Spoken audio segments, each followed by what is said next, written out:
పోరాటం మనవి నన్న మా కోసం నీ ఆరాటం నీ గెలిపెట్లుంటాదా చూపిస్తాం మనవి నన్న పెద్దమ్మకు యాటను కోస్తాం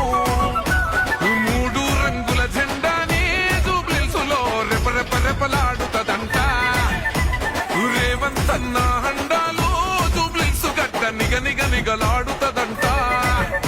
నీ పేరులోనే ఉన్నది విన్ను జూబ్లీహిల్స్కే నువ్వు లొంగురన్ను భాయ్ నీకు బాధెందుకే జూబ్లీహిల్స్లో ఎగిరే జెండా నీదే నవీనన్న నీ గెలుపుతో జూబ్లీహిల్స్ కొత్త చరితే రాసుకుంటా